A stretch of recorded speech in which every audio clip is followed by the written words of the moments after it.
ஜெகதீஸ்வரங்கிறவங்க நல்ல அவங்க யாருன்னா, நான் என் பொண்ணுக்கு கல்யாணம் வச்சுருந்தேன். அப்போ நான் வீடு பார்த்துக்கிட்டு இருக்கேன். சரி வீடு பார்க்குறோம், நம்ம ஒரு நல்ல வீடாக பார்க்கணும் அப்படின்ட்டு டூய்புரம் ஏரியாவில் வீடு பார்த்துக்கிட்டு இருக்கும்போது டூய்புரம் 8ல் ஒரு வீடு இருந்துச்சு. வீடு ஒத்திக்கி விட போகிறோம்னு சொல்லி போர்டு போட்டிருந்தாங்க. சரி அந்த போர்டை பார்த்துட்டு நான் ஹவுஸ் ஓனருக்கு ஃபோன் போட்டேன். எனக்கு இந்த வீடு வேணும், என் பிள்ளை கல்யாணம் வச்சுருக்கேன் அப்படின்னு சொல்லி நான் சொன்னேன். சரிம்மா வீட்டை பாருங்க அப்படின்னு சொல்லி அந்த வீட்டில் ஏற்கனவே ஒருத்தவங்க ஒத்திக்கி இருந்தாங்க. சரி அந்த வீட்டில் நான் போய் பார்த்தேன். பார்த்துட்டு அவசரத்துக்கு என்ன பண்ணேன், எனக்கு வந்து என் பிள்ளைக்கு வந்து ஜூன் மாதம் கல்யாணம். நான் போனது வந்து பிப்ரவரியில் போய் வீடு பார்த்துட்டு எனக்கு சரி தச்ச வீட்டுக்கு வீடு வேணும், எனக்கு வீடு பிடிச்சிருந்தது. சரி உள்ளே போய் 6 லட்ச ரூபா ஒத்தின்னு சொன்னாங்க. சரி அந்த வீட்டுக்கு நான் போயிட்டேன். போய் என் பிள்ளைக்கு கல்யாணம் முடிஞ்சு 10 நாளில் என் மருமகளும் மகளும் வீட்டுக்கு வந்தாங்க. வந்து வீடை பார்த்தாங்க. இப்படி குடோன் மாதிரி வீடை பிடிச்சிருக்கீங்க, வீடு ஒரு காத்தோட்டம் இல்லை, ஒரு வசதி இல்லை, இப்படி வீட்டை பிடிச்சிருக்கீங்களே அப்படின்னாங்க. வீட்டை எப்படியாவது நீங்கள் ஹவுஸ் ஓனர்கிட்ட சொல்லி நீங்கள் பணத்தை கேளுங்க, அவரும் டைம் கொடுப்பாரு, 3 மாசமோ 6 மாசமோ கொடுப்பாரு, நீங்கள் டைம் கேளுங்க, ஆனால் இந்த வீட்டை காலி பண்ணிருங்க அப்படின்னாரு. சரி நானும் ஹவுஸ் ஓனர்கிட்ட உடனே பேசினேன். என் பிள்ளை கல்யாணம் ஆகி 10 நாளில் பேசினேன். பேசி ஹவுஸ் ஓனர் வந்தாரு, எனக்கு இப்படி வீடு பிடிக்கல சார், நீங்கள் வந்து எனக்கு ரூபாயை கொடுத்துருங்க அப்படின்னு. அப்படியாம்மா என்ன ஆச்சுன்னு கேட்டாரு. எந்த வசதியும் இல்லை, எனக்கு வீடு பிடிக்கலன்னு. அவர் என்ன சொன்னாரு, அப்படியா எனக்கு வந்து அப்போ நான் 3 மாசம் டைம் கொடுங்க, நீங்கள் இப்படி உடனே ரூபா கேட்டால் என்னால் கொடுக்க முடியாது. சரி 3 மாசம் எடுத்துக்கோங்க அப்படின்னு. உடனே ஒரு போர்டு போட்டாரு, இந்த வீடு வந்து ஒத்திக்கு விட போட்டுன்னு போர்டு போட்டாரு. அந்த போர்டு பார்த்துட்டு இன்னொருத்தவங்க வந்திருந்தாங்க. இன்னொருத்தவங்க வந்து எனக்கு இந்த வீடு பிடிச்சிருக்கு, நான் இந்த வீட்டுக்கு வாரேன் அப்படின்னு சொல்லி அவங்க வந்து என்ன சொன்னாங்க, ரூபாய் வந்து யாரோ வாங்கிட்டாங்கம்மா.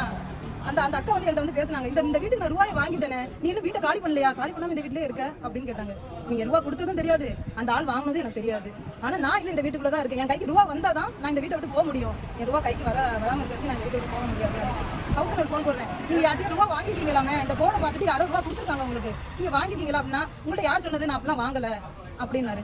ஆனால் அந்த ரூபா வாங்கின சம்மந்தப்பட்ட ஆளு ரோட்ல வச்சு என்கிட்ட பேசுறாங்க, ஏமா நான் 5 லட்ச ரூபா நான் கொடுத்துருக்கேன், நீ இன்னும் வீடு காலி பண்ணாம இருக்க அப்படின்னு. எனக்கு தெரியாதுக்கா, நீங்க போய் ஹவுஸ் ஓனர்கிட்ட போய் பேசுங்க அப்படின்னு. அவங்க கொடுத்த ஆள் யாருன்னா இந்த இவங்க தான். நான் தான் 5 லட்ச ரூபாய் நான் தான் கொடுத்தேன்.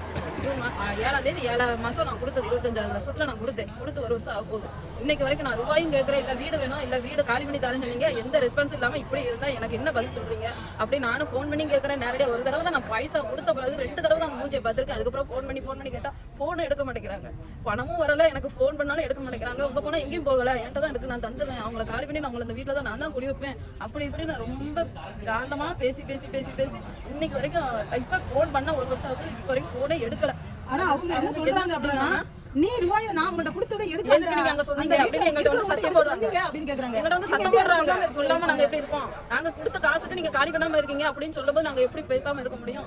அதனால நான் எங்களுக்கு பணத்தை வாங்கி கொடுங்க. இதுக்கு இடையில என்ன நடந்துச்சுன்னா, இப்போ ஒரு 10 நாளைக்கு முன்னாடி பேங்க்ல இருந்து நோட்டீஸ் கொண்டு வந்து அந்த வீட்டுக்கு போட்டுறாங்க. நீங்க யாரு அப்படின்னு ஒரு 5 பேர் கிட்ட வந்தாங்க. நீங்க யாரு அப்படின்னு கேட்டா, நாங்க பேங்க்ல இருந்து வந்திருக்கோம், ஜெகதீஸ்வரன் வீடு தானே இது, ஜெகதீஸ்வரனை கூப்பிடுங்க அப்படின்னாங்க. இது ஜெகதீஸ்வரன் வீடு தான், ஆனா ஒத்திக்கு நாங்க தான் இருக்கோம், அந்த ஆள் எங்க இருக்காருன்னு எனக்கு தெரியாது அப்படின்னா. வீடு அட்ரஸ் தெரியாம எப்படி கூப்பிட்டீங்க அப்படின்னு கேட்டாங்க. 100 ரூபாய் பத்திரத்துல எழுதி கொடுத்தாங்க, நீங்க ரிஜிஸ்டர் பண்ணாம. அந்த 6 லட்சம் ரூபாயை நான் 100 ரூபாய் பத்திரத்துல எழுதி கொடுத்துட்டேன். அது இன்னும் ரிஜிஸ்டர் கூட ஆகலையா, எனக்கு அது கூட எனக்கு தெரியாது. எனக்கு இதை வந்து நான் கம்ப்ளைண்ட் பண்ணதுக்கு அப்புறம் தான் தெரியுது, என்னமா 100 ரூபாய் பத்திரத்துல போய் நீங்க ரிஜிஸ்டர் பண்ணிருக்கீங்க, அது குறைஞ்சது 500 ரூபாய் பத்திரமாவது போடணுமே, நீங்க எதுக்கு 100 ரூபாய் பத்திரம்? எனக்கு இதெல்லாம் எனக்கு தெரியாது சார் அப்படின்னு. நான் தெரியாம தான் நாங்கள் 100 ரூபாய் பத்திரத்தை எழுதி வாங்கிட்டு போனாங்க. ஆனா அந்த பேங்க்ல உள்ளவங்க என்ன சொல்றாங்க அப்படின்னா, அவன் இந்த வீட்டை வச்சு 6 லட்சம் ரூபாய் கடன் வாங்கியிருக்காங்களேம்மா, நீ இதெல்லாம் தெரியாம எப்படி இந்த வீட்டுக்கு வந்த? பேங்க்ல இதெல்லாம் நாங்க தெரிஞ்சுக்கிட்டா சார் வர முடியும், வீடு ஒத்திக்கு விடப்படும் போர்டு தான் போட்டுருக்காங்க.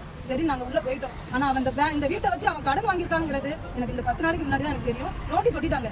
உடனே அடுத்த செகண்ட் அவனுக்கு நான் ஃபோன் பண்றேன், சார் இப்படி நோட்டீஸ் ஒட்டிட்டு போயிருக்காங்க அப்படின்னு. கொஞ்ச நாளைக்கு முன்னாடி ஃபோன் பண்றேன், அப்படியா எவன் ஒட்டினது, நான் வாரேன் அப்படின்னு சொல்லி என் கண்ணு முன்னாடி அந்த நோட்டீஸை கிழிச்சான். அந்த ஹவுஸ் ஓனர் கிழிச்சிட்டு நைட்டோ கிழிச்சிட்டு அவன் பாட்டுக்கு போயிட்டான்.